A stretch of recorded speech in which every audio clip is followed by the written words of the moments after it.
ہمارے پاس جب لوگ آتے ہیں اور وہ داخل طریقت ہوتے ہیں تو ہم جو بنیادی چیزیں ان کو بتاتے ہیں تو ان میں سے ایک چیز یہ لازمی بتاتے ہیں کہ رزق پاک نہیں ہوگا تو باطن روشن نہیں ہوگا. یہ بنیادی بات ہے.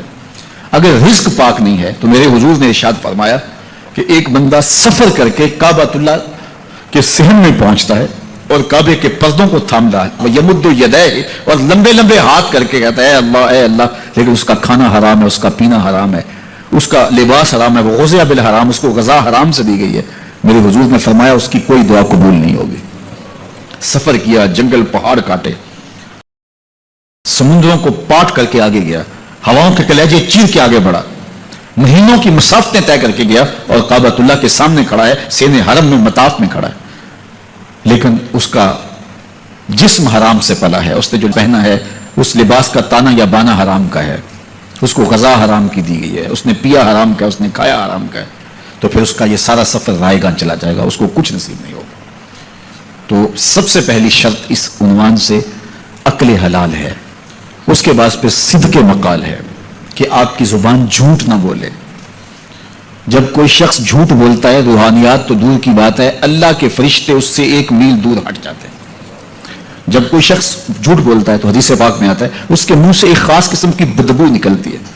اس بدبو کو ہم نہیں سونگھ پاتے لیکن فرشتے سونگھ لیتے ہیں, چونکہ فرشتے انتہائی حساس مخلوق ہے اور وہ جھوٹ کی وجہ سے نکلنے والی بدبو کو سونگھتے ہیں. اللہ نے حضرت امام اعظم امام ابو حنیفہ رضی اللہ تعالیٰ عنہ کو یہ بصیرت عطا کی تھی اور یہ باطنی نظر بخشی تھی کہ جب کوئی شخص وضو کرتا تھا تو اس کے وضو کے پانی سے پہچان لیتے تھے کہ یہ کس گناہ کا مجرم ہے.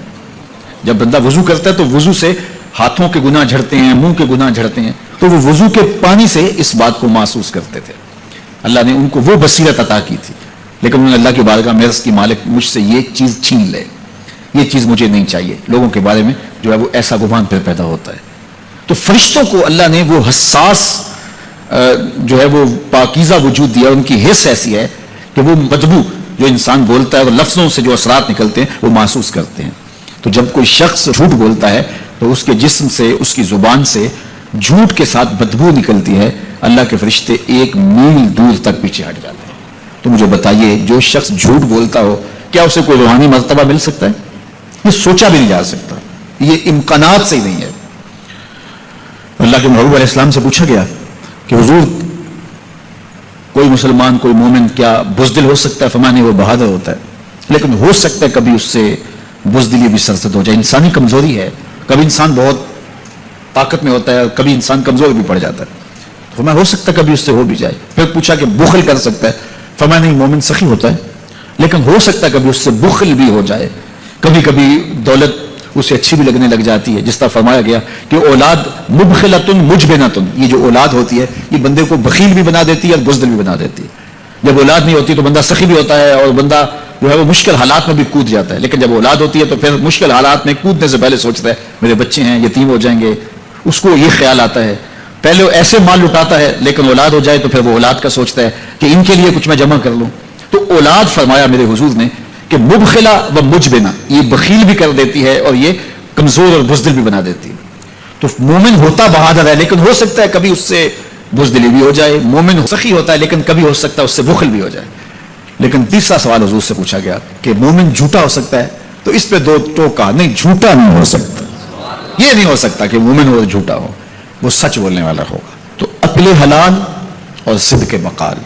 ہاجرہ ان کے معصوم نو نہال کو چھوڑ کر کے جانے لگے, ایسی وادی جہاں حیوانی وجود بھی نہیں تھا, نباتات بھی نہیں پائے جاتے تھے, پانی کا ایک قطرہ بھی دستیاب نہیں تھا, کالے سیاہ محیط پہاڑ جیسے فولاد پگھلا کے ڈال دیا ہو.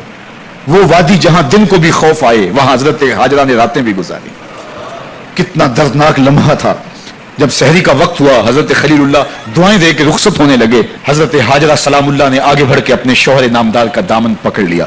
تمسکت بِأَزْيَالِهِ, دامن پکڑ کے بولی میرے شوہر نامدار, اس محیط وادی میں, اس پہاڑوں کے دامن میں جہاں دن کو بھی خوف آئے, نو نہال معصوم کے ہمراہ مجھے چھوڑ کے کہاں جا رہے ہو؟ حضرت خلیل اللہ نے کوئی جواب نہیں دیا.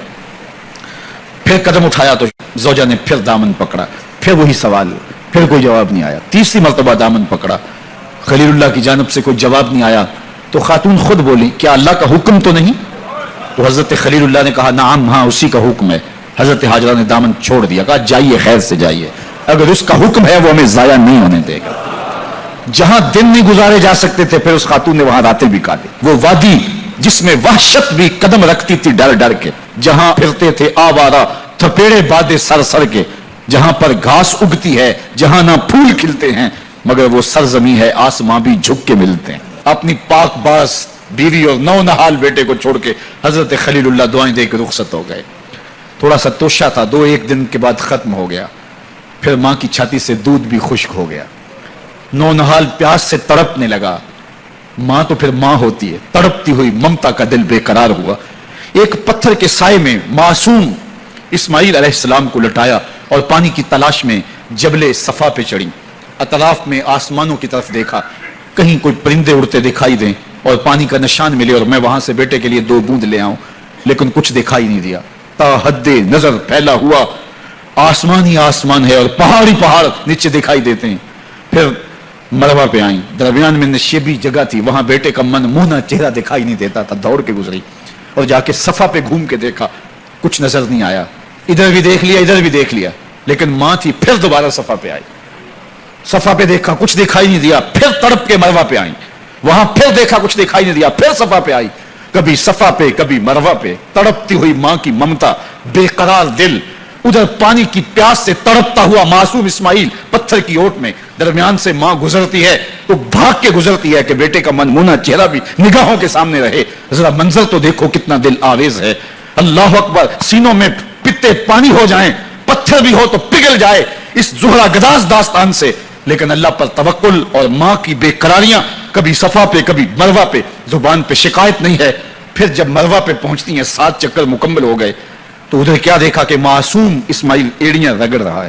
ماں کا دل ڈولنے لگا کہ بیٹا آخری لمحوں میں دوڑی کہ بیٹے کو جا کے اپنی چھاتی سے چمٹاؤں, ہو سکتا ہے 2 قطرے دودھ کے اس کی زندگی کی آس بندھا دیں. تو ماں دوڑتی ہوئی آئی, لیکن جب قریب آئی تو منظر بدلا ہوا تھا. معصوم کی ایڑیوں کے رگڑنے سے تازہ چشمہ پھوٹ رہا ہے. پانی ہے کہ بے قابو ہونا چاہ رہا ہے. آگے بڑھی, جلدی جلدی مٹی کی منڈھیری کرتے ہوئے کہا زم زم رک جا رک جا. اللہ اکبر. حاجرہ سلام اللہ علیہا نے حضرت اسماعیل کی محبت اور اپنے رب پر توکل کی انوکھی اور البیلی داستان رقم کی. کہا حاجرہ تو نے بھی حد کر دی, لیکن قیامت تک تیری راہوں کو بھی جلوہ گاہ بنا دیں گے. یہاں نبی بھی دوڑیں گے, ولی بھی دوڑیں گے, غوث بھی دوڑیں گے, کتب اور ابدال بھی دوڑیں گے, شہنشاہ بھی دوڑیں گے, کج کلا بھی دوڑیں گے. یہ دوڑنا ہم عبادت بنا دیں گے. حتیٰ کہ امام الانبیاء بھی ان راہوں کی سائی کرتے رہے. عجیب رنگ, عجیب منظر اور عجیب کیف کا عالم. اچھا یہاں رک کے ایک بات کرنا چاہوں گا, اگر آپ کی توجہ ہو, جہاں حضرت حاجرہ دوڑی اور ان کے مبارک قدم وہاں لگے اور لگ کے ہٹ گئے, عارضی نسبت ہے, مستقل نسبت نہیں ہے. جہاں ان کے قدم لگ کے ہٹ گئے وہ جگہ تو جلوہ گاہ بن گئی, اور جہاں حضور خود جلوہ فرما ہے وہ گنبد خضرا جلوہ گاہ کیوں نہیں ہو سکتا ہے.